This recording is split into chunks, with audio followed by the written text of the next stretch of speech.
जय हिंद साथियों। देखो, कल की वीडियो में आपको पढ़ा रहा था प्राथमिक क्षेत्र, द्वितीय क्षेत्र और तृतीय क्षेत्र। कल के लेक्चर में हम लोगों ने देखा था तो इकोनॉमिक एक्टिविटी के आधार पर 5 अलग अलग भागों में आपको बताया था, प्राथमिक क्षेत्र, द्वितीय क्षेत्र और तृतीय क्षेत्र, चतुर्थ क्षेत्र और पंचम क्षेत्र। जो आर्थिक क्रिया के आधार पर, इकोनॉमिक एक्टिविटी के आधार पर मैं 5 अलग अलग सेक्टर के बारे में आपको पढ़ाया आपको। तो primary sector, secondary sector, tertiary sector और क्वाटरनरी सेक्टर और क्यूनरी सेक्टर। तो ये हम लोगों ने देखा। लेकिन एक यहाँ पर प्रश्न उठता है, यहाँ पर मैंने कल बात किया था, हालांकि मैंने अधूरा छोड़ दिया था। प्राथमिक क्षेत्र के बारे में मैंने बात किया था, लेकिन जब प्रश्न उठा था जब द्वितीय क्षेत्र, तो आई थिंक लेक्चर कंप्लीट हो गया था, मैंने छोड़ दिया था यहाँ पर, ये प्राथमिक क्षेत्र पढ़ा कर छोड़ दिया था। लेकिन प्रश्न यहाँ पर उठता है कि देखो, इसका जीडीपी में योगदान 15% है। ये कब की बात है? 1971। द्वितीय क्षेत्र का जीडीपी में योगदान 15% था 1971 ईस्वी में। जब देखते हैं 2017-18 में देखते तो 29% हो गया। यहाँ तो समझ में आता है, चलो यहाँ से यहाँ बढ़ गया, है ना। प्राथमिक क्षेत्र के बारे में तो मैंने कल बताया था। आज हम बात करेंगे द्वितीय क्षेत्र और तृतीय क्षेत्र। आखिर द्वितीय क्षेत्र में से क्या कमी रह गई थी जो इसका विकास नहीं हो पाया? तो विकास कैसे नहीं हुआ? देखो यहाँ पर थोड़ा गौर करो। इधर से देखो, इधर विकास हुआ है 15% से, मतलब 1971 में 15% जीडीपी में योगदान था। लेकिन जब देखते हैं 2017-18 में देखते तो जीडीपी में कितना योगदान था? 29% योगदान था, 29% योगदान था। लेकिन जब देखते तृतीय क्षेत्र में देखते हैं तो इधर 29% था, और जब देखते 2017-18 में जीडीपी में देखते तो 56%। तो कहने का मतलब द्वितीय क्षेत्र का विकास महज 29% है, केवल 29% है। जब देखते तृतीय क्षेत्र, है ना, टर्सरी सेक्टर को हम जब देखते तो 56% विकास हो गया। ऐसा कैसे हो गया? तो विकास तो जब भी होता है स्टेप बाय स्टेप होता है, धीरे धीरे होता है। फॉर एग्जांपल जैसे एक पौधा, तो पौधा जब भी निकलता है पहले उसका जड़ मजबूत होता है, मतलब जड़ उसका नीचे तैयार होता है, जड़ से तना होता है, तना के बाद पत्तियां आती है, पत्ते के बाद फूल आता है, फूल के बाद ही फल आता है। ऐसा नहीं होता कि बिना पत्तियों का फूल आ गया, फल आ गया। तो समझने की कोशिश करो। तो द्वितीय क्षेत्र का पहले विकास होना चाहिए, उसके बाद तृतीय क्षेत्र का विकास होना चाहिए। लेकिन ऐसा नहीं हुआ, तृतीय क्षेत्र का विकास हो गया लेकिन द्वितीय क्षेत्र का विकास नहीं हुआ। सोचो, कल्पना करो, अगर द्वितीय क्षेत्र का विकास हो जाता, इसका विकास होता, जीडीपी में ज्यादा योगदान होता, और जब ज्यादा योगदान होता तो इसका मतलब तो जो यहाँ पर जो परसेंटेज है, जो 65% आबादी यहाँ पर जो काम करे, कुछ यहाँ तो आते, है ना, कुछ यहाँ आते, लेकिन इसका विकास ही नहीं हुआ, इसका डेवलप ही नहीं हुआ। जिसके कारण जो प्राइमरी सेक्टर है, जो एग्रीकल्चर सेक्टर है, जो मैंने क्या बताया, प्रत्यक्ष रूप से और अप्रत्यक्ष रूप से, डायरेक्ट और इनडायरेक्ट दोनों तरीके से कितना प्रतिशत आबादी? 65% आबादी यहाँ पर आश्रित है। मतलब कि देश की जनसंख्या, जितनी जनसंख्या, आधे से अधिक, आधे से ज्यादा 65% आबादी यहाँ पर कार्य कर रहे हैं, मतलब यहाँ पर वर्क कर रहे हैं। अब सोचो, ये प्राइमरी सेक्टर, एग्रीकल्चर सेक्टर पर कितना इकोनॉमिक प्रेशर आया होगा, कितना आर्थिक दबाव आता होगा। अगर कोई भी समस्या आती होगी, कोई भी आर्थिक समस्या आती होगी, तो कितने लोगों को परेशानी उठाना पड़ा। मतलब 65%, मतलब देश की जनसंख्या आधे से ज्यादा, जितना भी देश की पॉपुलेशन है उससे आधे से ज्यादा जनसंख्या को समस्या देखने को मिलती है, आर्थिक समस्या से संबंधित।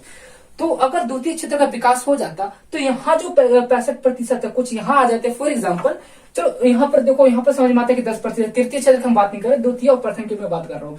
तो अगर इसका विकास होता तो जहाँ 65% है तो यहाँ 40 हो जाते, है ना, 40 हो जाते, और कुछ यहाँ चले आते, 25 पर, यहाँ पर 20% यहाँ चले आते, कुछ 5% यहाँ चले आते।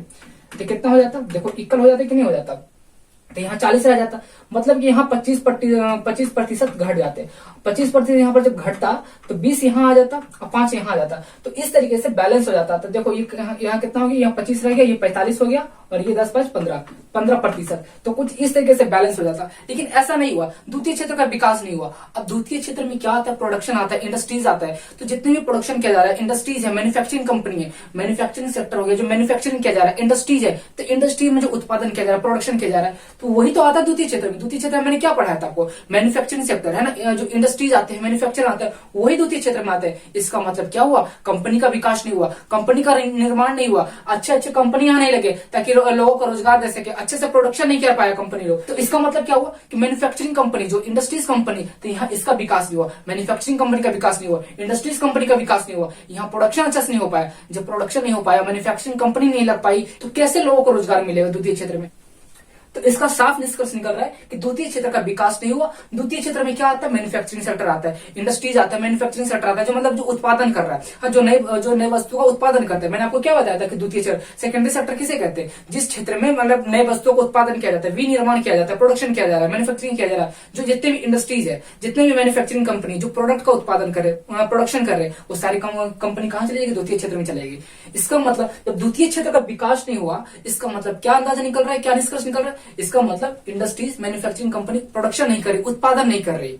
आखिर क्या वजह है जो उत्पादन नहीं कर पा रही, मतलब कंपनी है या नहीं है, ये बात की बात है। लेकिन जब इधर विकास नहीं हो रहा, इधर 25% आश्रित है, और दूसरा नंबर इधर देखते हैं, जब परसेंटेज के बाद में देखते हैं, जीडीपी में देखते हैं कि जीडीपी में कितना योगदान, लेकिन जब देखते हैं द्वितीय क्षेत्र का, तो केवल 29% रह गया। तो इसका विकास नहीं हुआ। इसका मतलब यही होता है कि द्वितीय क्षेत्र में प्रोडक्शन मतलब उत्पादन नहीं हो पाया, अच्छे से उत्पादन नहीं कर पाया। मैन्युफैक्चरिंग कंपनी थी, जितने इंडस्ट्रीज कंपनी थी, उन लोगों का विकास नहीं हो पाया। तो आखिर ये वजह क्या है, कौन सी ऐसी वजह है जिसकी वजह से द्वितीय क्षेत्र विकास नहीं हो पाया, तो विकास नहीं कर पाया, यहाँ पर मैन्युफैक्चरिंग कंपनी पर अच्छे से प्रोडक्शन नहीं कर पाया। तो इसके लिए हमें जाना पड़ेगा भारत की जब आजादी 1947 में 15 अगस्त 1947 में जब भारत को आजादी मिली थी, वहां से हमको इतिहास देखना पड़ेगा। आखिर ऐसा क्या वजह है कि भारत की अर्थव्यवस्था क्या, अर्थव्यवस्था में क्या कमी रह गई या इस क्षेत्र में कमी रह गई। तो हमें जाना पड़ेगा 1947 के भारत की आजादी के समय। उस समय देखो, एक नया मैं स्लाइड ले लेता हूं, देखो 1947 की बात, देखो 1947 जब भारत को आजादी मिली थी, तो उस समय भारत को जिस समय आजादी मिली थी 1947 में, तो उस समय प्रधानमंत्री कौन थे, उस समय पीएम कौन थे, पंडित जवाहरलाल नेहरू। पंडित जवाहरलाल नेहरू, पंडित जवाहरलाल नेहरू, इसे याद रखना है ना, सॉल्व करना, पंडित जवाहरलाल नेहरू। तो उसमें प्रधानमंत्री पंडित जवाहरलाल नेहरू थे। तो उस समय जब भारत की आजादी मिली 1947 में, तो उस समय एक प्रश्न उठा कि भारत की अर्थव्यवस्था कैसी होनी चाहिए, कैसी इकोनॉमी होनी चाहिए भारत की, समाजवादी अर्थव्यवस्था होनी चाहिए, पूंजीवादी होनी चाहिए या मिश्रित अर्थव्यवस्था होनी चाहिए। अब देखो ये प्रश्न उठ रहा है, ये क्या है, पूंजीवादी अर्थव्यवस्था क्या, समाजवादी क्या है, पूंजीवादी अर्थव्यवस्था। देखो इसका पहले डेफिनेशन समझ लेते हैं, 2 लाइन का डेफिनेशन है। एक हो गया समाजवादी अर्थव्यवस्था, समाजवादी इसका मतलब ये समझ आना, समाजवादी अर्थव्यवस्था हो गया मिश्रित अर्थव्यवस्था, देखो पूंजीवादी अर्थव्यवस्था, तो जिस अर्थव्यवस्था में केवल प्राइवेट कंपनियां होती है, उसे हम क्या कहते हैं, पूंजीवादी अर्थव्यवस्था कहते हैं। इसको इंग्लिश में कैपिटलिस्ट इकोनॉमी कहते हैं, कैपिटलिस्ट इकोनॉमी कहते हैं, और इसे कहते हैं सोशलिस्ट इकोनॉमी, इसे कहते हैं मिक्स्ड इकोनॉमी। इकोनॉमी का स्पेलिंग हो गया इकोनॉमी। अब ये वर्ड सब में लगा लेना, capitalist economy, socialist economy, mixed economy. तो देखो हमारे पास उस समय 3 ऑप्शन थे कि जिस समय भारत आजादी मिली थी भारत को 1947 में, तो प्रश्न उठा कि हमें भारत की जो अर्थव्यवस्था है, कौन सा अर्थव्यवस्था रखनी चाहिए, पूंजीवादी रखना चाहिए, समाजवादी रखना चाहिए, मिश्रित अर्थव्यवस्था रखनी चाहिए। पूंजीवादी का मतलब हो गया कि जिस अर्थव्यवस्था में केवल प्राइवेट कंपनी होगी, नहीं तो वहां सरकारी होगी, नहीं तो मिक्स्ड, किसी प्रकार की कंपनी होगी, केवल प्राइवेट कंपनी होगी, उसे पूंजीवादी अर्थव्यवस्था कहते हैं। समाजवादी, जहां केवल सरकारी कंपनी होगी, जिसे हम क्या कहती है, समाजवादी अर्थव्यवस्था कहते हैं। जिस अर्थव्यवस्था में केवल सरकारी कंपनी होगी, समाजवादी अर्थव्यवस्था कहते हैं। मिश्रित अर्थव्यवस्था किसे कहते हैं, जहां पूंजीवादी और समाजवादी अर्थात प्राइवेट कंपनियां और सरकारी कंपनियां दोनों मिलकर काम करती है। जिस अर्थव्यवस्था में या जिस देश में सरकारी कंपनी और प्राइवेट कंपनी दोनों काम करती है, दोनों कंपनियां पाई जाती है, उसे हम क्या कहते हैं, मिक्स्ड इकोनॉमी। देखो सबसे पता चल रहा है मिश्रित मींस मिला हुआ, मिक्स्ड इकोनॉमी, तो जहां दोनों इकोनॉमी पाई जाती है। अब प्रश्न उठता है, अब आते हैं मुद्दे के बाद, प्रश्न उठता है कि हमें कौन सी अर्थव्यवस्था वहां फॉलो करना चाहिए। तो उस समय जो पंडित जवाहरलाल नेहरू थे, वो कहां गए थे, यूएसएसआर गए थे। तो वहां गए, तो जैसे ही वहां गए तो उन्होंने देखा सरकार के माध्यम से, सरकार के द्वारा बहुत अनेकों प्रकार की कंपनियां लगाई जा रही, तमाम प्रकार की मैन्युफैक्चरिंग कंपनी लगाई जा रही, इंडस्ट्रीज लगाई जा रही है, और अर्थव्यवस्था का धीरे धीरे विकास होते जा रहा है। तो पंडित जवाहरलाल नेहरू यूएसएसआर के वहां से प्रभावित हो गए, मतलब एक प्रकार से कह रहे वहां से मोटिवेट हो गए कि हमें कैसी अर्थव्यवस्था रखनी चाहिए, हमें समाजवादी अर्थव्यवस्था रखनी चाहिए। कि जो यहाँ देखे यूएसएसआर में, वहां जाकर के देखे कि सरकार के द्वारा तमाम प्रकार की कंपनी लगाई जा रही है, इंडस्ट्रीज लगाई जा रही है, मैन्युफैक्चरिंग कंपनी लगाई जा रही है, और धीरे धीरे धीरे विकास भी हो रहा है। तो उन्होंने सोचा कि हमें भारत की अर्थव्यवस्था कैसे होनी चाहिए, समाजवादी अर्थव्यवस्था होनी चाहिए। कैसे होनी चाहिए, समाजवादी। कहां से प्रेरणा इनको मिला था, तो यूएसएसआर गए थे, वहां से उनको प्रेरणा मिला था। लेकिन समाजवादी अर्थव्यवस्था उनके साथ क्या उसमें प्रॉब्लम था कि सरकारी कंपनियां खुलेगी, ये तो समझ में आ गया। लेकिन जब भारत को आजादी मिली थी ना, तो उस समय हम लोग के पास मतलब सरकार के पास इतनी पूंजी थी नहीं कि वह पूरी तरीके से कंप्लीटली समाजवादी अर्थव्यवस्था को फॉलो कर सके। मतलब पूरी कंपनी केवल सरकारी कंपनी, इतने हमारे पास पैसे थे नहीं कि जिस समय भारत अंग्रेज जब उस समय हमें आजादी दिया था, उस समय हम लोग कहने नाम मतलब कहने के लिए हम लोग रह गए थे। जब आजादी से पहले हम बात करते हैं, हमारा जब अखंड भारत था तो उसमें सोने की चिड़िया कहा जाता था।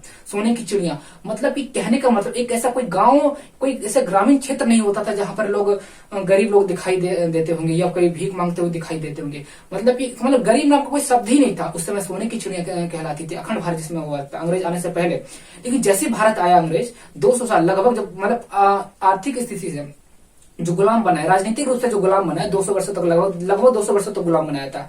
राजनीतिक तरीके से लगभग 200 वर्षों तक गुलाम बनाया। और इन 200 वर्षों में भारत को इतना लूटा, जो सोने की चिड़िया थी उसका पर ही काट दिया, उसका पंख ही काट दिया। तो जिस समय 1947 जिस समय आजादी मिली थी अंग्रेजों से हमें, उस समय हमारे पास इतनी अर्थव्यवस्था, इतनी मजबूत अर्थव्यवस्था नहीं थी। भारत सरकार के पास इतना पैसा नहीं था कि समाजवादी कंप्लीटली पूर्णतः मतलब कि कंप्लीटली समाजवादी अर्थव्यवस्था को फॉलो कर सके।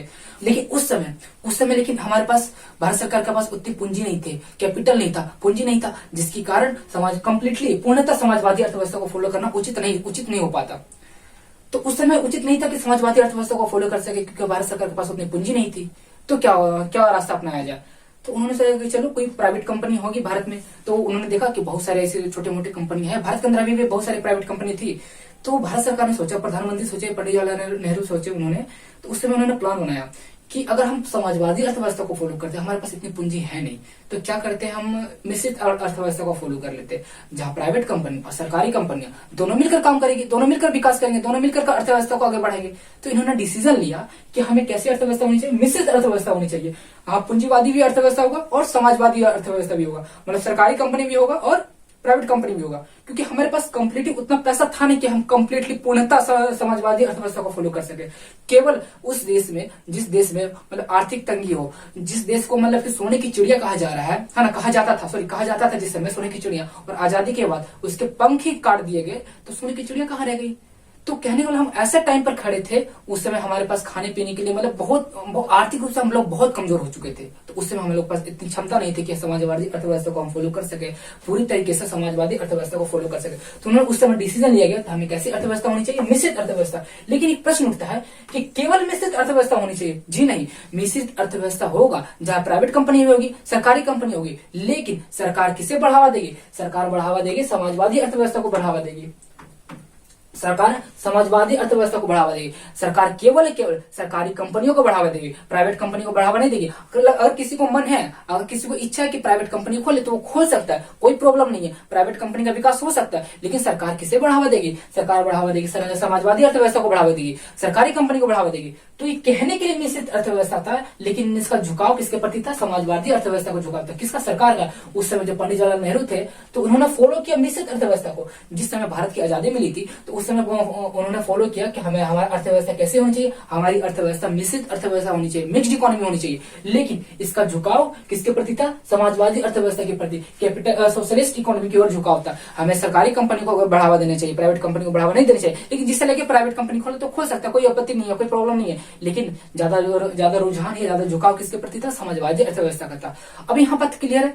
चलो भाई, यहाँ तो समझ में आ गया ना। जिस समय भारत की आजादी मिली थी, उस समय कैसी इकोनॉमी थी? मिक्स्ड इकोनॉमी थी। लेकिन झुकाव किसके प्रति था? समाजवादी अर्थव्यवस्था के प्रति झुकाव था। समाजवादी अर्थव्यवस्था क्या होता है? जिस देश में केवल सरकारी कंपनियां, उसे समाजवादी अर्थव्यवस्था कहते हैं। लेकिन भारत कंप्लीटली समाजवादी अर्थव्यवस्था नहीं था।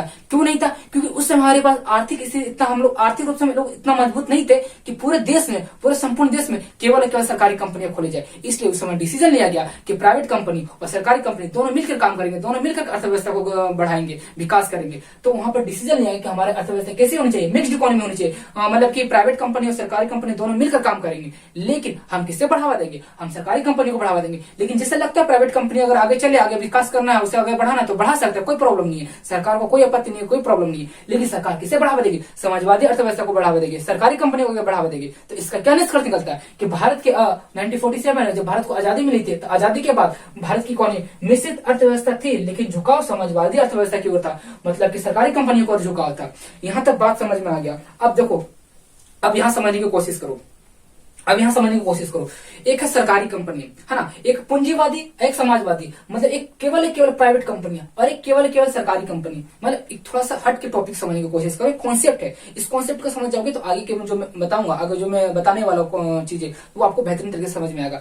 तो पूंजीवादी मतलब केवल प्राइवेट कंपनी, समाजवादी केवल सरकारी कंपनियां। अब सोचो, एक कल्पना करो, जिस देश में सरकार सरकारी कंपनियों को बढ़ावा दे रही है, मैक्सिमम ज्यादा कौन सी कंपनी होगी? सरकारी कंपनी होगी। अब देखो, सरकारी कंपनी जब खुलती है ना, तो क्या उसका उद्देश्य क्या होता है? क्या लाभ कमाना उसका उद्देश्य होता है? जी, लाभ कमाना उसका उद्देश्य नहीं होता है। लेकिन जब देखते हैं प्राइवेट कंपनियां, तो प्राइवेट कंपनी क्या करती है ना, कि जैसे कि प्राइवेट कंपनी खुल रही है, इधर भी प्राइवेट कंपनी, इधर भी प्राइवेट कंपनी है। तो नॉर्मल भाषा में समझने की कोशिश करो।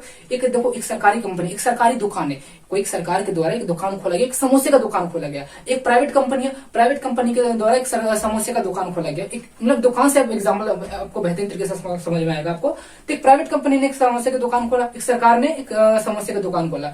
लेकिन देखो, सरकारी कंपनी में क्या होता है, प्राइवेट कंपनी में, दोनों में क्या डिफरेंस होता है? देखो, समझने की कोशिश करो। जब प्राइवेट कंपनी जब दुकान खोलेगी ना, तो वो जब दुकान खोलेगी, समोसे बेचेगा ना, तो वो अपने क्वालिटी पे काम करेगा। तो मतलब हमेशा उसके बीच में कंपटीशन होगा, हमारा कॉम्पिटिटर को देखेगा, कौन सा किससे हमारे साथ कंपटीशन चल रहा है, कौन मेरा कॉम्पिटिटर है, तो हमेशा क्वालिटी को इम्प्रूव करेगा। फलाना देखो, वो फलाने दुकानदार है, वो एक दिन में 10 समोसे बेचता है, तो मेरी हमेशा ये तुलना रहेगा कि उससे कंपेरिजन करेगा कि उसकी तुलना में मेरा समोसा अच्छा होना चाहिए, अच्छा क्वालिटी होना चाहिए, तभी तो ग्राहक, आज उसका 10 समोसा बिक रहा है, कल मेरा 12 समोसा बिकेगा, 15 समोसा बिकेगा। तो वह क्या करेगा? क्वालिटी को इंप्रूव करेगा, सर्विस को इंप्रूव करेगा। क्या करेगा? जो भी कस्टमर आएंगे उससे हम अच्छे से बात करेंगे, उसको हम रिस्पेक्ट देंगे। हो सकता है जो कस्टमर आ जाए, कल भी वही आएगा, परसों भी वही आएगा, तो क्या करेगा? क्वालिटी पे काम तो करेगा ही करेगा, और सर्विस पे भी काम करेगा, उससे अच्छे से बिहेव करेगा, अच्छे से पेश आएगा, उसको अच्छे से सर्विस देगा, समोसे को अच्छे से सर्व जाके करेगा।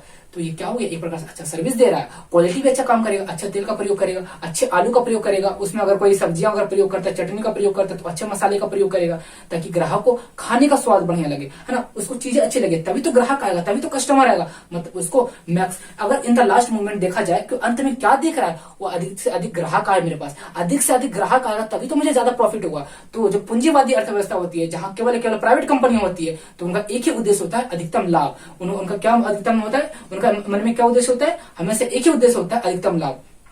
तो प्राइवेट कंपनियों का एक ही उद्देश्य होता है, हमेशा लाभ। लेकिन जब बात करते हैं समाजवादी अर्थव्यवस्था की, जहां सरकारी कंपनियां है, तो सरकारी कंपनियां क्या देखती है कि मुझे कोई मतलब नहीं है कि कौन बेच रहा है, कौन नहीं बेच रहा है, कोई किसी से कोई मतलब नहीं है, क्योंकि उसका एक ही सरकार है। सोचो, प्राइवेट कंपनियां अगर एक लोकेशन पे 5 अलग अलग कंपनी की दुकान है, 5 अलग अलग दुकान है, तो कंपटीटर मतलब सबसे कंपटीशन चलेगा, वो उससे बेहतर करने की कोशिश करेगा, उससे बेहतर मतलब जो बेहतर करने की तुलना में क्या होगा ना, उनका क्वालिटी इंप्रूव होते रहेगा, धीरे धीरे इंप्रूव होते रहेगा। जैसे कि आप देखो, रिलायंस इंडस्ट्रीज है, उसका सब समझने की कोशिश करो। पहले 2G लॉन्च किया, 3G लॉन्च किया, फिर 4G। जैसे 4G आया था, पूरा इंडिया में तहलका मच गया था, अभी 4G आ गया, इंटरनेट पूरा तरीके से फास्ट आ रहा है। लेकिन जब 5G आया तो फिर 4G को कोई नहीं पूछ रहा है।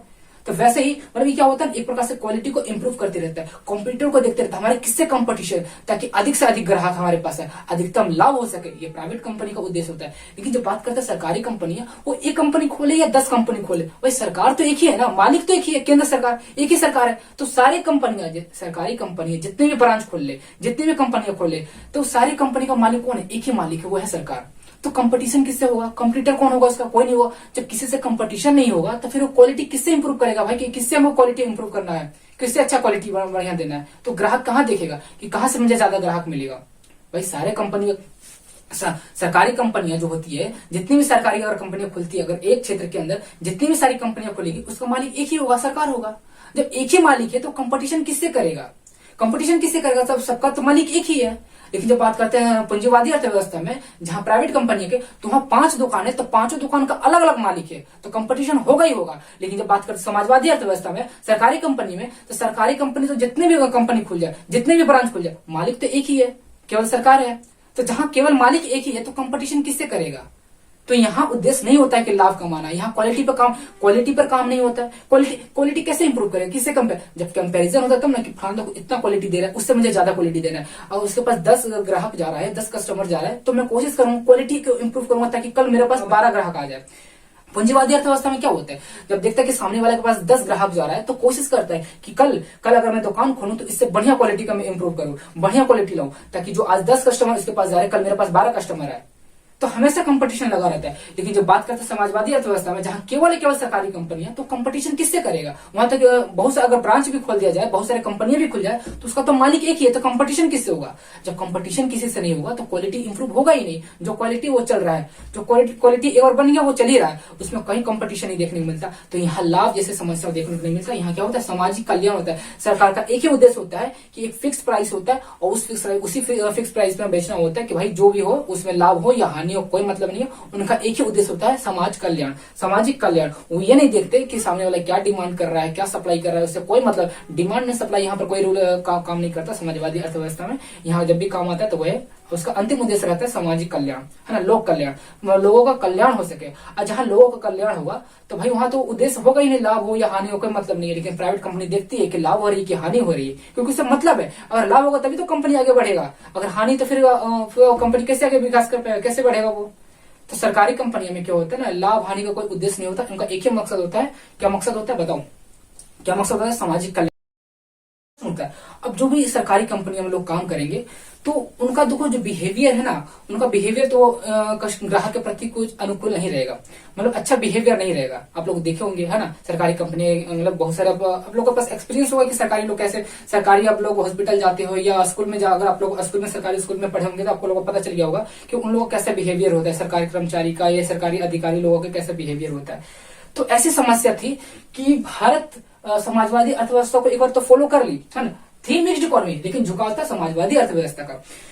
लेकिन धीरे धीरे क्या होता है ना, धीरे धीरे क्या होता है, समाजवादी अर्थव्यवस्था होने के कारण से सरकारी कंपनियां फैलती चली गई। और जब सरकारी कंपनियां फैलती चली गई तो कंपटीशन एक तरह से समाप्त हो गया। जब कंपटीशन समाप्त हो गया तो जो क्वालिटी जो बनना चाहिए था, जो क्वालिटी का उत्पादन करना चाहिए, प्रोडक्शन होना चाहिए, वो क्वालिटी का प्रोडक्शन नहीं हो पा रहा था। एक समय ऐसा आया कि प्रोडक्शन धीरे धीरे होते होते ठप हो गया, पूरी तरीके से बंद हो गया। क्योंकि देखो जब लाभ ही नहीं होगा, कि समाजवादी अर्थव्यवस्था में क्या उद्देश्य होता है, लोगों का कल्याण हो सके। अब भाई अब उसमें कोई मतलब नहीं होता है हानि हो रहा है कि लाभ हो रहा है, कोई मतलब नहीं, बस लोगों का कल्याण होना चाहिए। अब एक कंपनी है, चाहे सरकारी हो प्राइवेट हो, अगर दिन प्रतिदिन अगर हानि होते जा रहा है तो कंपनी कितने दिन तक चलेगी। तो ऐसा ही समाजवादी अर्थव्यवस्था में हो रहा था, इससे लाभ तो हो नहीं रहा था, हानि पर हानि होते जा रहा था। एक समय ऐसा आता कि प्रोडक्शन जो उत्पादन होना भी बंद हो गया था। जब उत्पादन करना बंद कर दिया तो फिर वही समस्या आई इन द लास्ट, है ना, वही समस्या आ गया ना। जब उत्पादन होना बंद हो गया तो जो द्वितीय क्षेत्र था, जिससे मैंने क्या बोला, मैन्युफैक्चरिंग सेक्टर बोला, जिसे इंडस्ट्री सेक्टर बोला, जब उत्पादन करना बंद हो गया तो द्वितीय क्षेत्र का भी विकास होना बंद हो गया। अब बस समस्या यहाँ नहीं रुकती, समस्या आगे बढ़ती है। क्या समस्या आगे बढ़ती है, एक मिनट समझने की कोशिश करो, समझने की कोशिश करो। समस्या यहां ही नहीं रुकती। ये बात हो रहा था 1947 में, समाजवादी अर्थव्यवस्था, समाजवादी अर्थव्यवस्था। अब समाजवादी अर्थव्यवस्था की ओर झुकाव होने के कारण, झुकाव होने के कारण क्या हुआ ना, उत्पादन में कमी हो गई। एक समय के बाद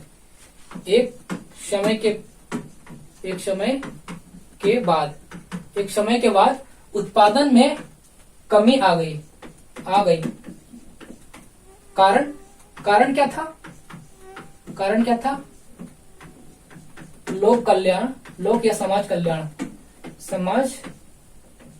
कल्याण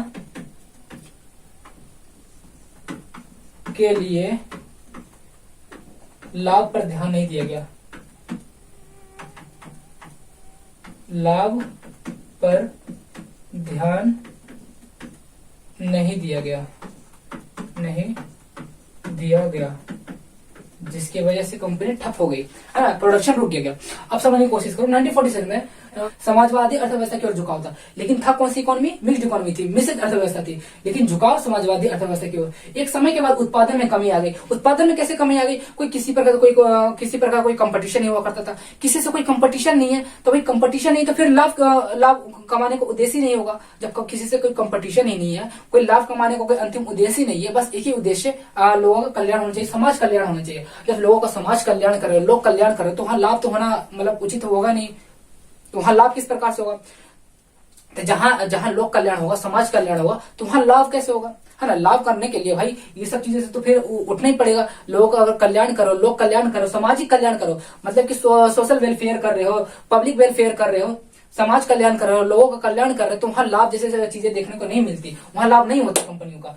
तो यहाँ पर लाभ पर ध्यान नहीं दिया गया। जब लाभ पर ध्यान नहीं दिया गया तो एक प्रकार से क्या हुआ? कंपनी का जो भी प्रोडक्शन था, उत्पादन था, एक प्रकार से ठप हो गया, पूरी तरीके से कोलैप्स कर गया। और एक समय ऐसा आता है हानि पर हानि होते गया, और एक समय ऐसा आता है कि कंपनी में जो प्रोडक्शन उत्पादन किया जा रहा था वो जीरो लेवल पर आ गया, शून्य लेवल पर आ गया था। और कंपनी में जो भी उत्पादन किया जा रहा था वो एक प्रकार से भी उत्पादन नहीं किया जा रहा है, किसी भी प्रकार का उत्पादन नहीं किया जा रहा है। एक प्रकार से समझो एक प्रकार से पूरा शून्य लेवल पर आ गया था, जीरो लेवल पर आ गया था, किसी प्रकार से कोई प्रोडक्शन नहीं किया जा रहा है। अब देखो कंपनी में, सरकारी कंपनी में, सरकारी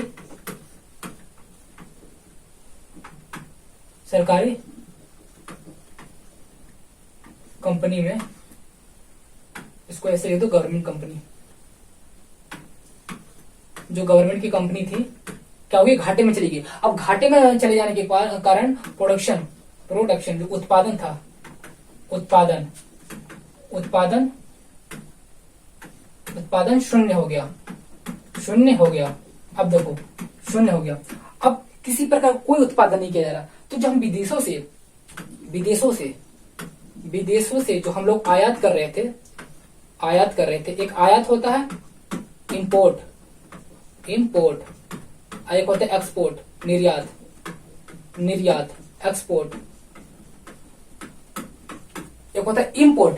समझो इस प्रकार से, इशारे से समझने की कोशिश करो। इंपोर्ट और एक्सपोर्ट, मतलब इंपोर्ट मतलब विदेशों से अगर हम सामान मंगा रहे हैं तो क्या होगा? इंपोर्ट होगा, आयात होगा। अगर हम विदेशों में सामान भेज रहे हैं तो क्या होगा? एक्सपोर्ट होगा। अब देखो समस्या अब यहाँ तो हमको नॉर्मल बात समझ में आ रही थी कि हाँ चलो कोई बात नहीं, भारत एक कंपनी थी, भारत में एक सरकारी कंपनी थी, समाजवादी अर्थव्यवस्था की ओर झुकाव था, इसीलिए भारत में सरकारी कंपनी को बढ़ावा दिया गया। सरकारी कंपनी लाभ पर ध्यान नहीं दिया, प्रॉफिट पर ध्यान नहीं दिया। एक समय ऐसा आता है कि हानि पर हानि होते गया, और एक समय ऐसा आने के बाद पूरे तरीके से कंप्लीटली हानि में चली गई और प्रोडक्शन जीरो लेवल पर आ गया, शून्य लेवल पर आ गया। किसी प्रकार से कोई प्रोडक्शन नहीं हो रहा था, उत्पादन हो ही नहीं रहा था, क्योंकि कंपनी लॉस में इतने न घाटे में चली गई थी। अब कंपनी का प्रोडक्शन हो ही नहीं पा रहा था, उत्पादन हो ही नहीं पा रहा था। तो एक समय ऐसा आता है जो हम विदेशों से आयात कर रहे थे और निर्यात कर रहे थे, तो निर्यात तो बंद हो जाएगा। निर्यात मीन्स मतलब यहाँ से सामान भेजना बंद हो जाएगा। कैसे बंद हो जाएगा? कि जब हम उत्पादन ही नहीं कर रहे, प्रोडक्शन ही नहीं कर रहे, तो हम क्या निर्यात करेंगे, क्या एक्सपोर्ट करेंगे, क्या विदेशों में भेजेंगे, क्या हम विदेशों को हम बेचेंगे? क्या हम कुछ चीज बेच पाएंगे? क्या हम कुछ चीज वहां पर निर्यात कर पाएंगे, एक्सपोर्ट कर पाएंगे? जी नहीं। जब प्रोडक्शन ही नहीं कर रहे तो कैसे हम लोगों के साथ हम व्यापार करेंगे, विदेशों के साथ हम कैसे व्यापार करेंगे?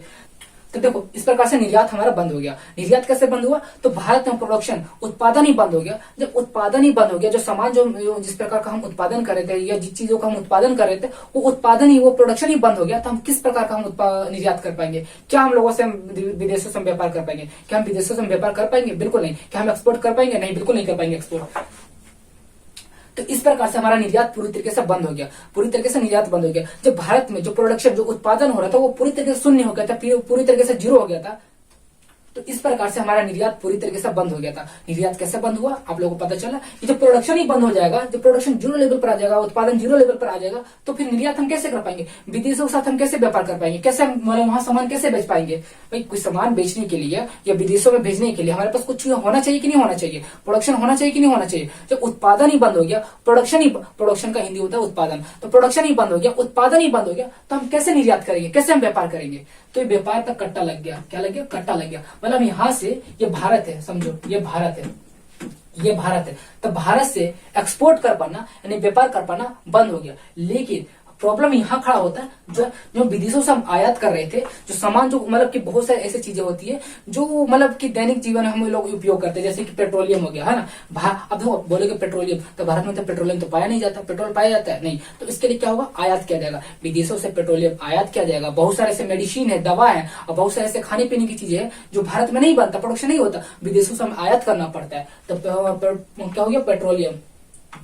पेट्रोलियम पेट्रोलियम, पेट्रोलियम हो गया, मेडिसिन हो गया, मेडिसिन हो गया, और बहुत सारे खाद्य पदार्थ, खाने वाली चीजें, खाद्य पदार्थ।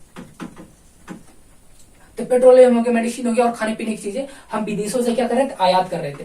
तो देखो अब जा कुछ नहीं रहा था लेकिन आ रहा था। लेकिन क्या क्या लगता है कि विदेश से हमको जो भी हम सामान ला रहे हैं क्या हमको फ्री में दे देंगे? नहीं, फ्री में नहीं देंगे। तो इसके लिए क्या होता है, फॉरेन करेंसी होता है, फॉरेन करेंसी विदेशी मुद्रा होता है। इसके लिए क्या होता है, विदेशी मुद्रा होता है। देखो इसके लिए क्या होता है, विदेशी, यहां मैं लिखता हूं, देखो यहां लिखता हूं मैं, विदेशी मुद्रा, विदेशी मुद्रा होता है, फॉरेन करेंसी होता है।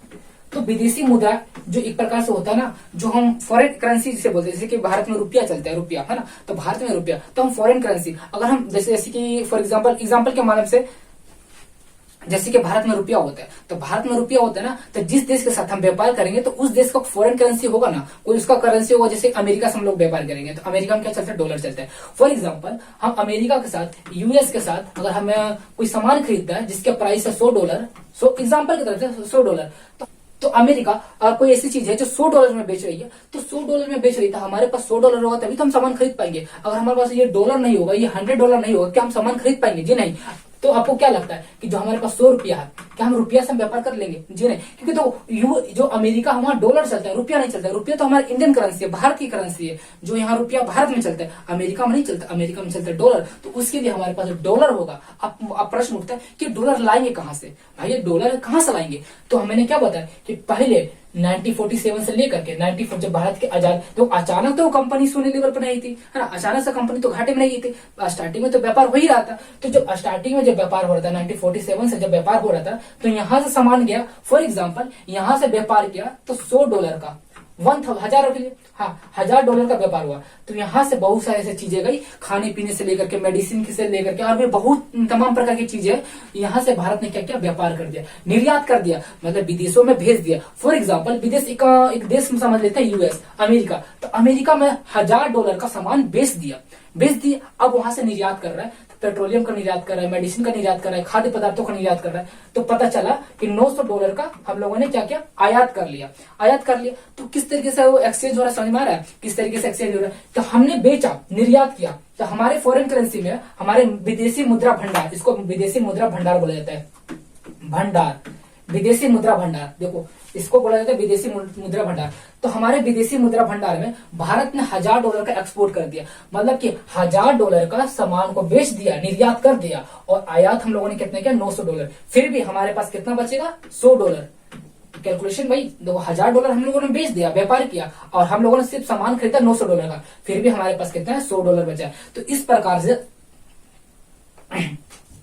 तो इस प्रकार से हमारे पास $100 भी बचा हुआ है। तो कहने का मतलब कि हमारा जो व्यापार जो चल रहा था ना, निर्यात जो हम लोग कर रहे थे, प्रोडक्शन जीरो हो गया था, जीरो लेवल पर प्रोडक्शन हो गया था, मतलब उत्पादन जीरो हो गया था, जिसके कारण हम निर्यात करना बंद कर दिए थे, एक्सपोर्ट करना बंद कर दिए थे। तो मतलब पैसा आना, हमारे विदेशी मुद्रा भंडार है, जो हमारा विदेशी मुद्रा भंडार है, जो हमारा फॉरेन करेंसी जो बैंक है, हमारा जो बैंक है, जिस बैंक में फॉरेन करेंसी जमा होता है, विदेशी मुद्रा भंडार है, उसमें पैसा आना बंद हो गया, विदेशी मुद्रा आना बंद हो गया। अब विदेशी मुद्रा आना बंद हो गया, लेकिन समस्या ये उत्पन्न हो गई कि आयात अभी भी हो रहा था, इंपोर्ट हमेशा हो रहा था। तो इंपोर्ट तो हो रहा था, तो इसको साधारण भाषा में समझने की कोशिश करो कि देखो आमदनी एकदम जीरो लेवल की है, आमदनी एकदम से पूरी तरीके से रुक गई है, जीरो लेवल में, लेकिन हमारा जो खर्चा है दिन प्रतिदिन बढ़ते जा रहा है। आप लोगों ने एक लाइव एग्जाम्पल देखा होगा, लॉकडाउन के दौरान सारी कंपनियां, फैक्ट्री बंद हो गई थी। भाई जिनकी सरकारी नौकरी में, उनकी बात नहीं कर रहा, जो लोग फैक्ट्री में काम कर रहे थे, जो लोग मजदूर थे, लेबर मजदूर थे, मैं उनकी बात कर रहा हूँ। सारी कंपनी, फैक्ट्री बंद हो गई थी, लेकिन क्या लगता है कि हम लोगों ने रोटी खाना बंद कर दिया था? क्या ऑक्सीजन लेना बंद कर दिया था? जी नहीं, हम लोग फिर भी रोटी खा रहे थे। लेकिन उस समय क्या देखने को मिला, आमदनी जीरो हो गई थी, लेकिन खर्चा तो दिन प्रतिदिन उतना ही था, है ना। कुछ कंट्रोल किया गया होगा, लेकिन कंट्रोल देखो, कुछ तो कंट्रोल किया ही हो गया उस समय ऐसी परिस्थिति थी, तो कुछ तो कंट्रोल किया ही होगा उस समय। लेकिन फिर भी क्या 2 टाइम का रोटी नहीं खा रहे थे? बोलो, खा रहे थे कि नहीं खा रहे थे? आमदनी कितनी थी? आमदनी ₹0 थी। वैसे ही समस्या हो रही थी भारत के साथ कि भारत में प्रोडक्शन जीरो लेवल पर आ गया था, जिसके कारण एक्सपोर्ट नहीं हो रहा था, निर्यात नहीं हो पा रहा था। जब निर्यात नहीं कर रहे थे, व्यापार नहीं कर रहे थे, तो हमारे पास विदेशी मुद्रा का जो भंडार है, जो हमारे पास डॉलर आना चाहिए, वो डॉलर आना बंद हो गया, लेकिन विदेशों के साथ हम लोग व्यापार आयात कर रहे थे, इम्पोर्ट कर रहे थे, बहुत सारी ऐसी चीजें थी जो हम लोग सामान खरीद रहे थे, बहुत सारी ऐसी चीजें थी, पेट्रोलियम थी, मेडिसिन थी, खाने पीने की सामग्री थी। तो खाने पीने से लेकर के पेट्रोलियम थी, बहुत सारी ऐसी चीजें थी जो हमारे दैनिक लाइफ में जो जुड़ी हुई चीज है, जो डेली हम लोगों को काम की जरूरत है। तो डेली जो काम आने वाली चीजें थी वो उसका आयात किया जा रहा था, इम्पोर्ट किया जा रहा था। तो आयात पर रोक नहीं लगा था, लेकिन निर्यात पर रोक लग गया था। लेकिन ये कब तक चलेगा? लेकिन कब तक? लेकिन ये सिस्टम कब तक चलेगा? कब तक हम आयात करते रहेंगे? एक एग्जांपल के माध्यम से हमने आपको समझाया ना कि आपका आमदनी जीरो है, लेकिन प्रतिदिन आपका खर्चा डेली हो रहा है, प्रतिदिन दिन प्रतिदिन आपका खर्चा होते जा रहा है। लेकिन सोचो, आपका प्रत्येक दिन खर्चा होते जा रहा है, कि वो खर्चा कितने दिन तक चलेगा? कितने दिन तक आप सर्वाइव कर पाओगे? जब तक आपके सेविंग अकाउंट में, आपके बैंक अकाउंट में पैसा है, जब तक आपका सेविंग अकाउंट में पैसा है तब तक चलेगा। उस दिन जिस दिन खत्म हो जाए उस दिन तो आप बैंकक्रप्ट हो जाएगा, दिवालिया हो जाएगी आपकी। जब तक आपके अकाउंट में पैसा है, जिस दिन ये पैसा खत्म हो जाएगा तो आपकी क्या हो जाएगी? आपकी दिवालिया हो जाएगी, आप बैंकक्रप्ट हो जाओगे। और जिस दिन आप बैंकक्रप्ट हो जाओगे मतलब आप रोड पे आ जाओगे, आपके पास कोई साधन नहीं है, आपके पास कोई रुपया पैसा नहीं है। तो वही इंडिया के साथ हो गया था। निर्यात तो बंद हो गया था, एक्सपोर्ट तो बंद हो गया था, लेकिन आयात हो रहा था। विदेशी मुद्रा भंडार दिन प्रतिदिन घटते जा रहा था, क्योंकि आयात तो हो रहा था ना। इम्पोर्ट तो हम लोग कर रहे थे, बहुत सारी चीजें, पेट्रोलियम, मेडिसिन, खाद्य पदार्थ, बहुत सी चीजों की हम लोग आयात कर रहे थे, इम्पोर्ट कर रहे थे। लेकिन हम यहाँ से कुछ भेज नहीं रहे थे, कुछ किसी प्रकार का आमदनी नहीं हो रहा था। जब आमदनी नहीं हो रहा था, लेकिन हम आयात कब तक करेंगे? जब तक हमारे पास पूंजी है बचा रहेगा, जब तक हमारे पास विदेशी जो मुद्रा भंडार है, हमारे पास जो फॉरेन करेंसी का जो भंडार है, जब तक उसमें पैसा है, मतलब इसमें डॉलर है, बहुत सारी इसमें करेंसी है, तभी तो हम लोग व्यापार करेंगे, तभी तो हम लोग आयात कर पाएंगे, इंपोर्ट कर पाएंगे। जिस दिन ये विदेशी मुद्रा भंडार खत्म हो जाएगा, उस दिन हम लोग क्या हो जाएंगे? उस दिन हम लोग बैंकक्रप्ट हो जाएंगे, दिवालिया लग जाएगी भारत की, दिवालिया हो जाएगी भारत। सोचो, तो यही समस्या उत्पन्न होता है। एक समय ऐसा आता है, वो डेट याद रखना, वो डेट है आई थिंक जुलाई का महीना था।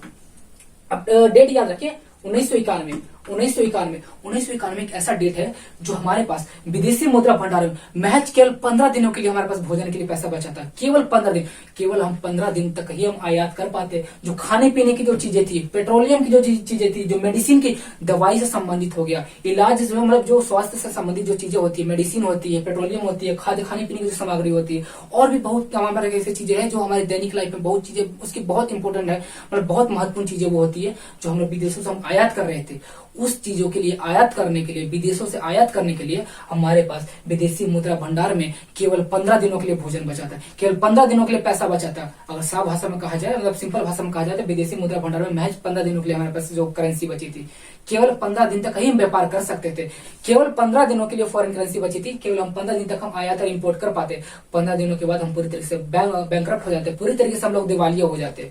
आप सोचो, एक ऐसा समय आता है 1947 में जो हम लोग डिसीजन लिए थे, बड़े आराम से डिसीजन लिए थे कि हमें समाजवादी अर्थव्यवस्था की ओर फॉलो करना है, समाजवादी अर्थव्यवस्था को बढ़ावा देना है, सरकारी कंपनियों को आगे बढ़ावा देना है, एक मिक्स्ड इकोनॉमी होगी, मिश्रित अर्थव्यवस्था होगी, लेकिन किसके प्रति झुकाव होगा? समाजवादी अर्थव्यवस्था की ओर झुकाव होगा। लेकिन समाजवादी अर्थव्यवस्था झुकाव होने के कारण एक समय ऐसा आता है, उसमें प्रतिस्पर्धा, जो कंपटीशन बोलते हैं, वो कंपटीशन ही समाप्त होगी। कंपटीशन कोई चीज थी ही नहीं। जब कंपटीशन ही नहीं थी तो उसका आर्थिक उद्देश्य ना रहकर का सामाजिक उद्देश्य रह गया, लोक कल्याण उद्देश्य रह गया कि लोगों का कल्याण होना चाहिए, सामाजिक कल्याण होना चाहिए। तो जहां सामाजिक कल्याण होगा, लोक कल्याण होगा, वहां लाभ नहीं होगा। और जिस कंपनी में लाभ नहीं होगा, एक समय ऐसा आएगा वो कंपनी घाटे में चली जाएगी, और एक दिन ऐसा समय आएगा इतने घाटे में चली जाएगी वो कंपनी बंद होना पड़ेगा, बंद हो जाएगा। और एक समय ऐसा आता है कि पूरी तरीके से सरकारी कंपनी बंद हो जाती है, प्रोडक्शन होना बंद हो जाता है, शून्य लेवल पर आ जाता है। जब शून्य लेवल पर आ जाता है तो विदेशों से निर्यात कर पाना बंद हो जाता है, पूरी तरीके से मतलब की खत्म हो जाता है। विदेशों से व्यापार कर पाना, एक्सपोर्ट कर पाना, यहाँ से चीजें बेच पाना तो पूरी तरीके से बंद हो जाता है, खत्म हो जाता है।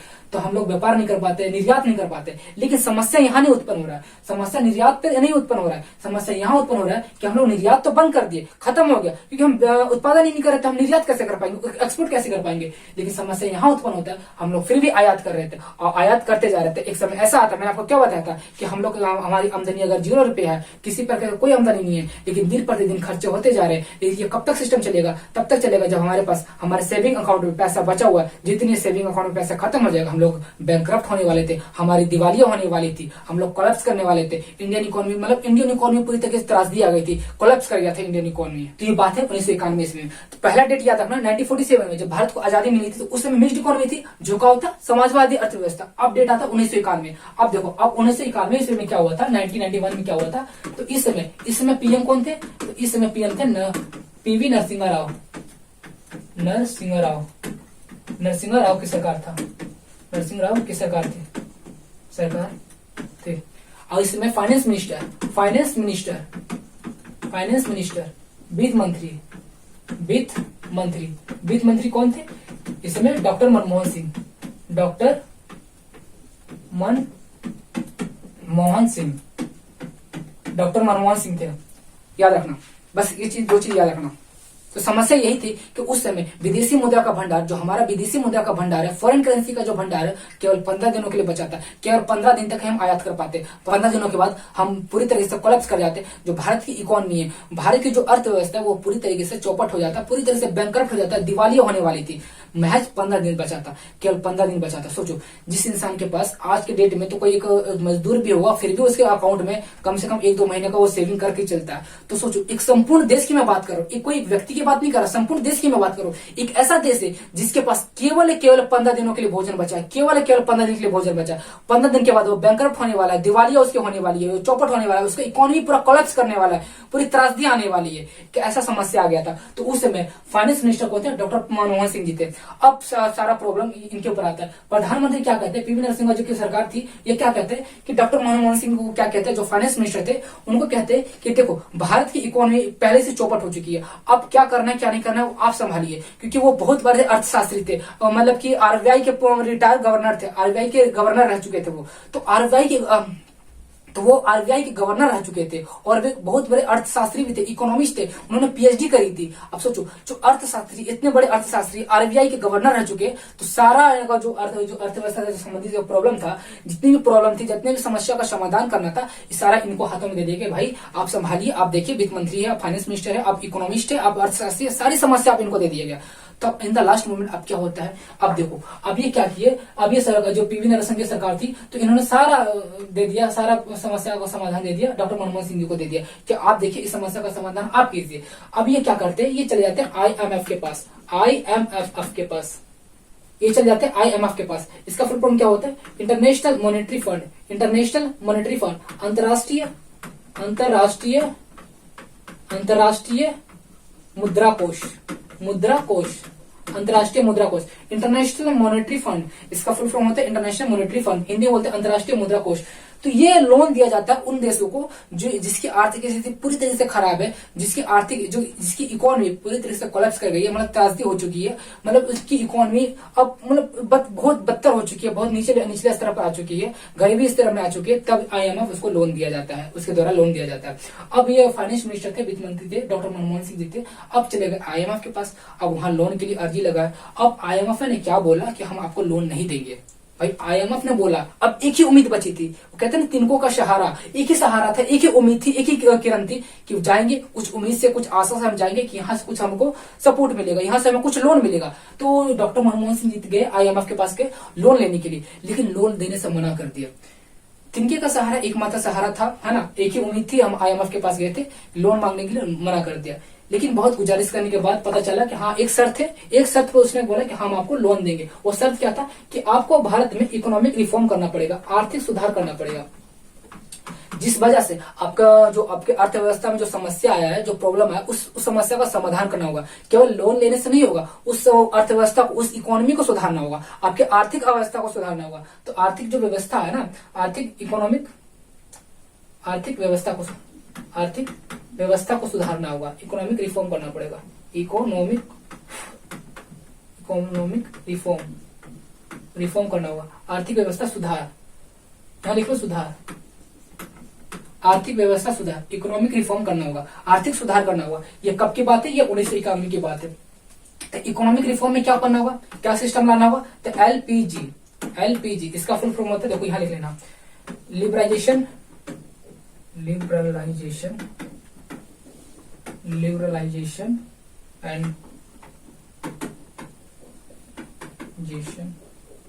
And globalisation.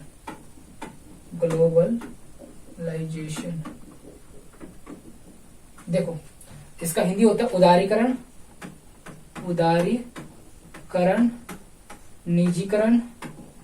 निजीकरण एवं वैश्वीकरण। देखो भाई, मैं हिंदी इंग्लिश दोनों में लिख रहा हूं ताकि किसी को समस्या ना हो। तो आईएमएफ के पास गए, एक ही उम्मीद बची थी, बोला कि एक शर्त मानिए, आप अपने इकोनॉमिक रिफॉर्म कीजिए, अपने आर्थिक व्यवस्था में सुधार कीजिए, तब मैं आपको लोन दूंगा। वो क्या था? एलपीजी था। वो एलपीजी सिस्टम बोला था कि एलपीजी सिस्टम लाइए, एलपीजी का रिफॉर्म कीजिए, एलपीजी का सुधार कीजिए। ये एलपीजी क्या सिस्टम था? उदारीकरण, निजीकरण और वैश्वीकरण, लिबराइजेशन, प्राइवेटाइजेशन एंड ग्लोबलाइजेशन। आपको तीन चीजें सुधार करना पड़ेगा, उदारीकरण, निजीकरण और वैश्वीकरण, लिबराइजेशन, प्राइवेटाइजेशन एंड ग्लोबलाइजेशन। अब समस्या होती है उदारीकरण, निजीकरण, ये वैश्वीकरण क्या। अब एक नया टॉपिक यहां से स्टार्ट होता है। देखो IMF के पास गए थे, IMF, इसने क्या बोला, यहां कलर में चेंज करता हूं, IMF गया था, इसने बोला कि इकोनॉमिक रिफॉर्म कीजिए, इंडियन इकोनॉमिक रिफॉर्म कीजिए। इसमें क्या लाइए, एलपीजी सिस्टम। इसका फुल फॉर्म होता है एलपीजी। मैंने बताया ना पिछले स्लाइड में, लिबराइजेशन, प्राइवेटाइजेशन एंड ग्लोबलाइजेशन, उदारीकरण, निजीकरण, वैश्वीकरण, ये सिस्टम लाइए, ये सुधार कीजिए, तब मैं आपको लोन दूंगा। इसका क्या हुआ कि लिबराइजेशन मतलब उदारीकरण, आपको उदार रहना है, सहज रहना है, विनम्र रहना है, किसी प्रकार की कोई समस्या उत्पन्न नहीं करना, बाधा उत्पन्न नहीं करना। कहां उत्पन्न नहीं करना, प्राइवेटाइजेशन, ग्लोबलाइजेशन, मतलब कि आप अपने देश में, आप अपने कंट्री में, भारत में आप प्राइवेट कंपनी को बढ़ावा दीजिए, है ना। जो छोटी छोटी कंपनी से लेकर के बड़ी कंपनी तक जितनी भी प्राइवेट कंपनियां, जितनी भी प्राइवेट से कंपनियां हो सकती है, उस प्राइवेट कंपनी को बढ़ावा दीजिए, साथ ही साथ ग्लोबलाइजेशन कीजिए, मतलब वैश्वीकरण कीजिए, मतलब विदेशी कंपनी को भी आने का निमंत्रण दीजिए। अब याद करो 1947 में मैंने आपको क्या पढ़ाया था कि जो उस समय जो नेहरू जी थे, तो उन्होंने क्या सिस्टम लाया था, मिक्स्ड इकोनॉमी होगा, प्राइवेट कंपनी होगी लेकिन हम प्राइवेट कंपनी को बढ़ावा नहीं देंगे। लेकिन जिसे लगता है कि प्राइवेट कंपनी खोले, वो खोल सकता है, बढ़ा सकता है, लेकिन हम प्राइवेट कंपनी को बढ़ावा नहीं देंगे। हम किसे बढ़ावा देंगे, हम सरकारी कंपनी को बढ़ावा देंगे, अर्थात समाजवादी अर्थव्यवस्था की ओर झुकाव होता। अब जिस कंट्री में समाजवादी अर्थव्यवस्था होगा तो वहां तो वैश्वीकरण हो पाना, मतलब विदेशी कंपनी का निमंत्रण देना तो ये तो बिल्कुल संभव नहीं है। तो उस समय नेहरू जी विदेशी कंपनी का भारत में आगमन नहीं किए थे, उस समय विदेशी कंपनी नहीं आ रही थी। अब यहाँ पर प्रॉब्लम क्या आ गया, IMF ने बोला कि एलपीजी कीजिए, लिबराइजेशन, प्राइवेटाइजेशन एंड ग्लोबलाइजेशन, अब विदेशी कंपनी को निमंत्रण दीजिए। अब समस्या आता है कि भाई हम तो अपने देश में प्राइवेट कंपनी को बढ़ावा नहीं देते, आप बोल रहे विदेशी कंपनी को निमंत्रण दे, ये कैसे हो सकता है। तो भाई देख लो, यही एक सिस्टम, यही एक रास्ता बचा है। तो कहावत है ना, इंसान मरता क्या ना करता है। अब एक ही रास्ता बचा है तो क्या नहीं करेगा इंसान, हम लोग राजी हो गया कि चलो कोई बात नहीं, एक ही रास्ता, तो हम लोग राजी हो जाते। तो उन्होंने क्या किया, एलपीजी का सुधार किया। एलपीजी उन्होंने कहा कि चलो भाई मान लेते हैं एलपीजी का सुधार भारत में लाएंगे, मतलब लिबराइजेशन, हम उदार रहेंगे, मतलब सहज रहेंगे, विनम्र रहेंगे, किसी प्रकार कोई अड़चन नहीं डालेंगे, कोई प्रकार के मतलब समस्या बाधा उत्पन्न नहीं करेंगे। क्या किसमें नहीं करेंगे, प्राइवेटाइजेशन और ग्लोबलाइजेशन, विदेशी कंपनी को भी निमंत्रण करेंगे, विदेशी कंपनी भारत में आएगी, अपनी फैक्ट्री लगाएगी, अपनी कारखाना लगाएगी, और साथ ही साथ जो प्राइवेट कंपनियां उसको भी बढ़ावा देंगे, उसको भी हम किसी प्रकार से रोक टोक नहीं करेंगे, उसको भी हम बढ़ावा देने के लिए आगे उसको हम बोलेंगे कि चलो भाई तुम भी आगे बढ़ो, तुम भी अपनी प्राइवेट कंपनी को, छोटे छोटे कंपनी को हम आगे बढ़ावा देंगे। तो इससे क्या हो गया, उदारीकरण हो गया, लिबराइजेशन। अगर आपकी इच्छा सरकारी कंपनी भी आप खोल सकते हो, तो ये हो गया उदारीकरण। उदार रहेगा, है ना, सहज रहेगा। और पी से हो गया प्राइवेट कंपनी, मतलब निजी कंपनियों को बढ़ावा देना। ये हो गया विदेशी कंपनी को बढ़ावा देगा, मतलब विदेशी कंपनी आएंगी भारत में और अपनी फैक्ट्री लगाएगी और प्रोडक्शन करेगी और यहाँ उत्पादन करेगी। और प्राइवेट कंपनी बढ़ावा देंगे, मतलब प्राइवेट कंपनी यहाँ खुलेगी, नए से नई कंपनी खुली जाएगी, है ना, उनका प्रोडक्शन होगा, नया से नया उत्पादन होगा, मैन्युफैक्चरिंग किया जाएगा। और सरकार कैसे रहेगी, उदार रहेगी, सहज रहेगी। अब देखो अब क्या होता है, अब तो ये सिस्टम एलपीजी सुधार भारत में ला दिया गया। अब IMF ने लोन दे दिया, IMF ने लोन दे दिया। ये बात मैं बता रहा हूं आपको 1991 ईस्वी में ये रिफॉर्म किया गया था, 1991 में रिफॉर्म किया गया। अब देखो, अब जैसे ही एलपीजी सिस्टम लाया गया भारत में, अब क्या हुआ, बहुत सारी तमाम प्रकार की जो छोटी छोटी कंपनियां थी भारत के अंदर, वो सारी कंपनियां खुलने लगी। अब सरकार के द्वारा भाई बढ़ावा मिल गया, सरकार के सहायता मिल गया, मतलब उनकी सहमति मिल गई कि अब तुम भी बढ़ो, तुम भी अपना छोटी छोटी कंपनियां है, जो भी स्टार्टअप है, छोटी कंपनी से लेकर बड़ी कंपनी तक, जितनी भी छोटी मैन्युफैक्चरिंग कंपनी से लेकर के बड़ी इंडस्ट्री तक, सारे उद्योग, सारे कंपनी फैक्ट्री से लगना शुरू हो गए, सारे छोटे कंपनी से लेकर बड़ी कंपनी विकास होना शुरू हो गया। अब केवल भारत में प्राइवेट कंपनी का विकास नहीं हो गया, विदेशी कंपनी भी आने लगे। अच्छा, विदेशी कंपनी आएंगे तो क्या यहाँ ढोल बजाएंगे? नहीं, यहाँ ढोल नहीं बजाएंगे, यहाँ प्रोडक्शन करेंगे, उत्पादन करेंगे, मैन्युफैक्चरिंग करेंगे। अब जैसे ही यहाँ मैन्युफैक्चरिंग होगा, उत्पादन होगा, इंडस्ट्रीज लगेगा, तो मैंने क्या पढ़ाया था द्वितीय क्षेत्र में, कहां से मैंने टॉपिक स्टार्ट किया था, द्वितीय क्षेत्र से तो स्टार्ट किया था कि बताओ ऐसा क्या कारण है कि द्वितीय क्षेत्र का विकास नहीं हुआ था। आइए फिर से मैं उसी स्लाइड पे लेके चलता हूँ। देखो, केवल एक टॉपिक को समझाने के लिए इतना टॉपिक मैं आगे लेकर के आया हूँ। देखो कहां गया था, मैंने यही तो समझाने की कोशिश कर रहा था दोस्त।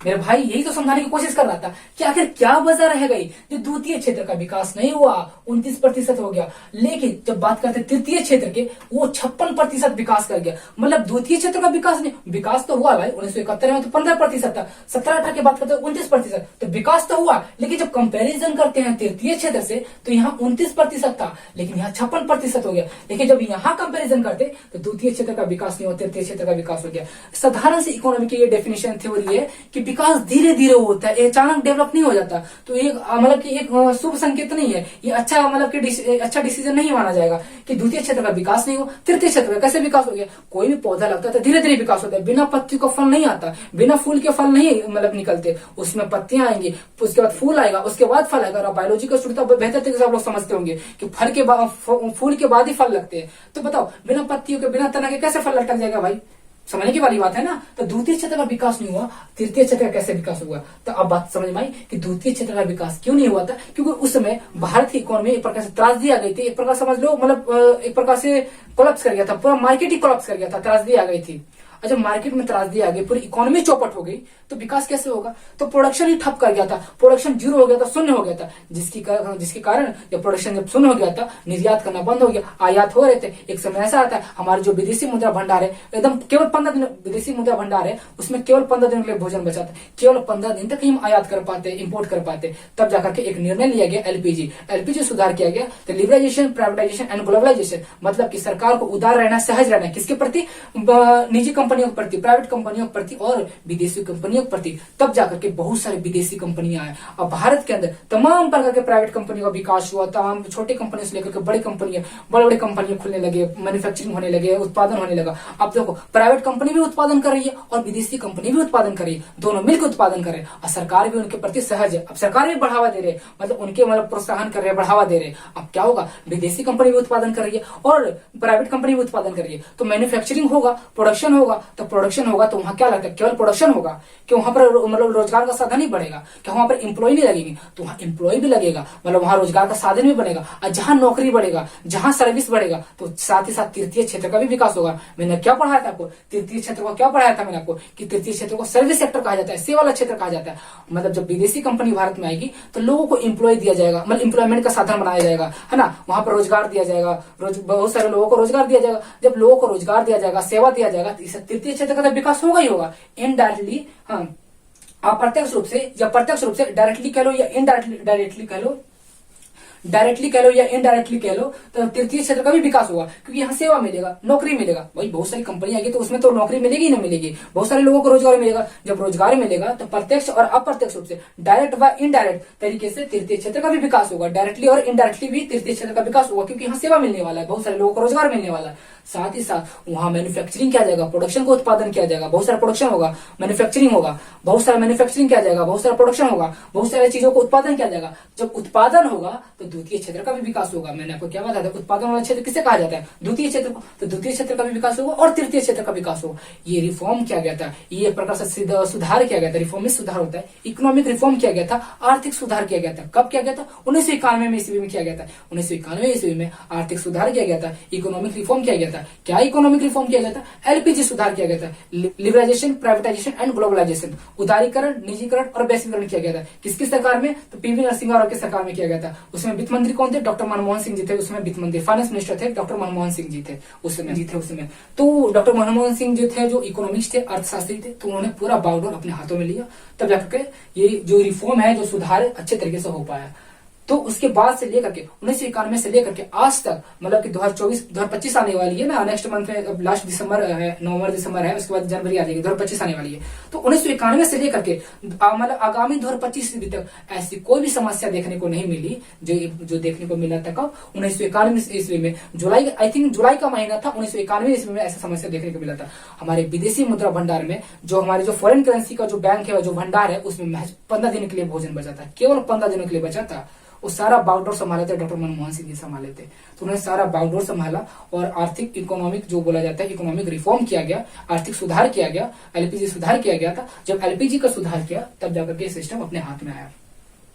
तो आई थिंक आपको समझ में आ गया। अब एक प्रश्न उठना चाहिए आपके मन में कि देखो, जो एलपीजी का सुधार किया जो 1991 ईस्वी में किया, क्या उस समय 1947 में क्या नेहरू जी के समय भी हो सकता था? एलपीजी सुधार हो सकता था? अब एक प्रश्न है भाई, हो सकता था क्या नेहरू जी उस समय, क्या उनके पास समझदारी नहीं थी? क्या उनके पास कोई ऐसा कोई बताने वाला नहीं था? जी नहीं। तो अब समझने की कोशिश करो, उस समय उनके पास बताने वाला था या नहीं था, ये बात की बात है। अब एक थोड़ा सा दिमाग लगाओ, भारत की जिस समय आजादी मिली थी तो उस समय हमारे पास इतनी पैसे नहीं था कि हम पूंजीवादी अर्थव्यवस्था को फॉलो कर सके। तो हमारे पास इतनी पूंजी नहीं थी कि हम पूंजीवादी अर्थव्यवस्था को फॉलो कर सके, प्राइवेट कंपनी का विकास कर सके। जब हमारे पास इतनी पूंजी नहीं थी जब हम प्राइवेट कंपनी का विकास कर सके, तो क्या उस समय हमारे पास सेना होगा? क्या हमारे पास वायु सेना, थल सेना, नौसेना क्या हमारे पास होगी? बिल्कुल नहीं। उस समय हमारे पास सेना नहीं थी। जब हमारे पास सेना नहीं थी तो हम कैसे सेफ्टी कर पाते?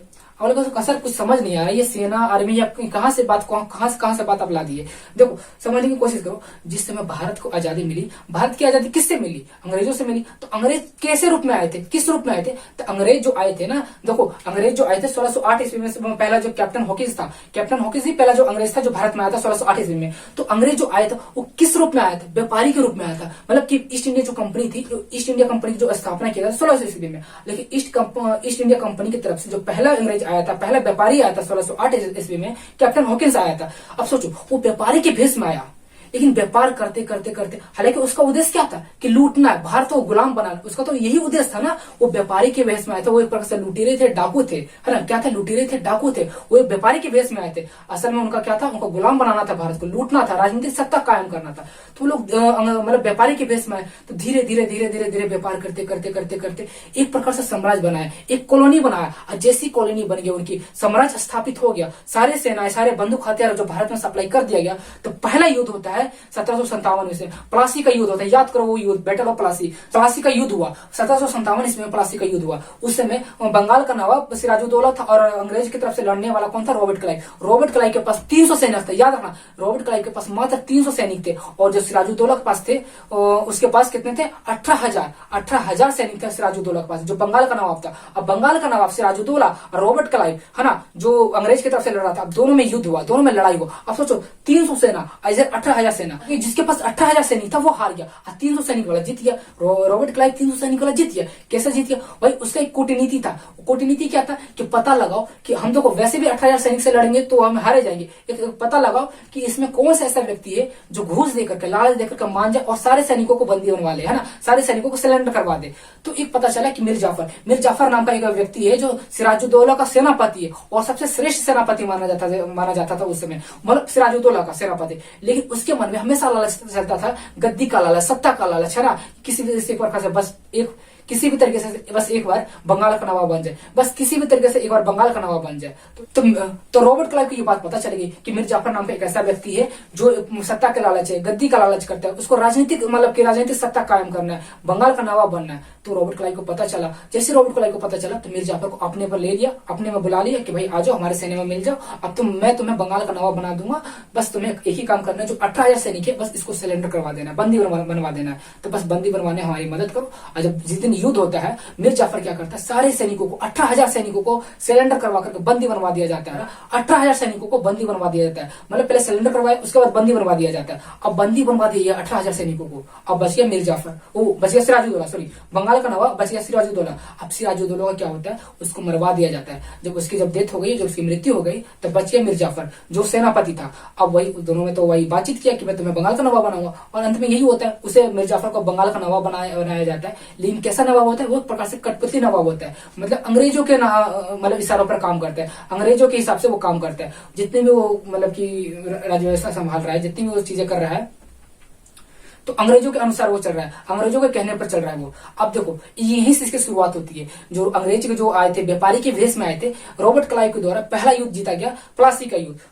प्लासी का युद्ध के जरिए उसका पहला परिणाम था, पहला सफलता था, उसने राजनीतिक सत्ता को कायम कर लिया, राजनीतिक सत्ता को कायम कर लिया, राजनीतिक गद्दी को हासिल कर लिया। हालांकि गद्दी पर नवाब जो गद्दी था, गद्दी पर मीर जाफर को बनाया गया, वो डायरेक्ट नहीं बैठा। अगर डायरेक्ट बैठ जाता तो हो सकता है जो 1857 की जो क्रांति हुई थी उसी समय हो जाती कि भाई हमारी जो सरकार है, जो बंगाल का नवाब है, हमारा सरकार, अंग्रेज कैसे हो सकता है, विदेशी आदमी कैसे हो सकता है, हमारे देश का होना चाहिए ना। हालांकि वो चाहता तो बंगाल का नवाब बन सकता था, लेकिन बंगाल का नवाब नहीं बना, वो बंगाल की गद्दी पर नहीं बैठा। वो क्यों नहीं बैठा? कि देखो जो 1857 की जो क्रांति हुई थी, हो सकता है वो उसी समय क्रांति हो जाती थी। तो वो भली बात ही जानता था, अंग्रेज जानता था कि मुझे डायरेक्ट गद्दी पर नहीं बैठना, मुझे इशारों पर नचाना है, किसी कठपुतली नवाब को बैठाना और उसी के इशारों पर नचाना है, जो मैं बोलूंगा वही करेगा। अंत में वही हुआ, मिर्जाफर को कठपुतली नवाब बनाया और उसी के इशारों पर वो नाचता था, उसी के इशारों पर वो सारा काम करता था। आई बात समझ, उसी के इशारों पर वो सारा कार्य करता था। राजनीतिक निर्णय जितने भी लेने होती थी वो सारे उसी के अनुसार होता था, रॉबर्ट क्लाइव के अनुसार होता था।